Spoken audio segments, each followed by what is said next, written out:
Welcome back. A bottle of red, a bottle of white. Why not both? We're joined right now by Scott Greenberg, the Vine Guy, who joins us to have both and to talk about the flavors that we often find in a bottle of wine. Right. Have you ever actually wondered how flavor gets into wine?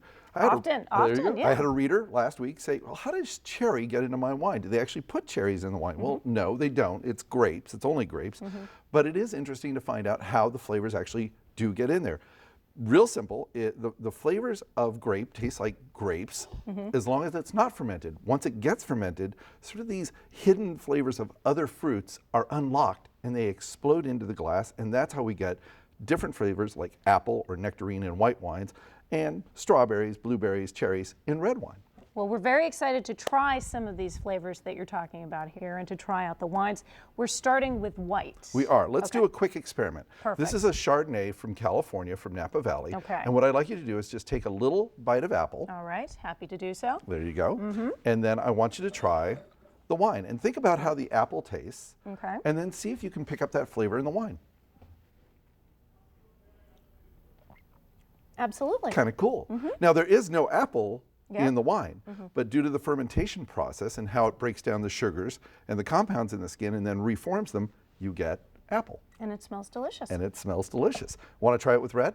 Why not? Okay. Let's do it. All right. Now, this is a Pinot Noir. This is from Sonoma. Okay. And this is the La Crema, the 2009 Pinot Noir, Anderson Valley. Okay. And I probably should have said that this is the Freemark Abbey 2009 Chardonnay. So we're doing both 2009. Perfect. So let me give this to you. And what are the flavors that you're more likely to find in a red? Well, in a Pinot Noir, I think they tend more towards cherry, strawberry, maybe a little bit of blueberry.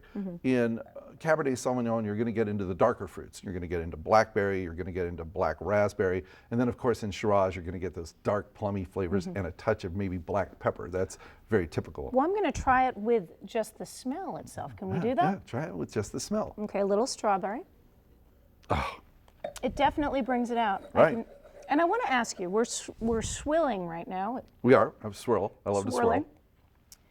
Can you do it with white as well? You absolutely can. What happens is the esters or alcohols in both white and red get released as you swirl. They get into contact with the air as you swirl, and it really releases that aroma. And that's what you're looking for. And you always want to use a big glass that you can get your nose in, or at least my nose in.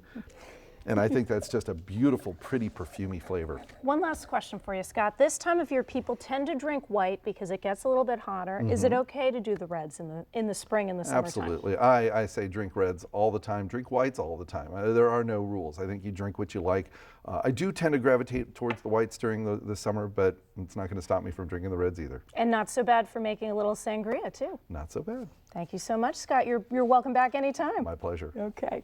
Now you can check us out at 9 News Now at 5 o'clock. We are back then. This is 9 News Now for noon. JC will be back with you, and you can check us out 24 hours a day at WUSA9.com. Thanks so much, and have a great afternoon.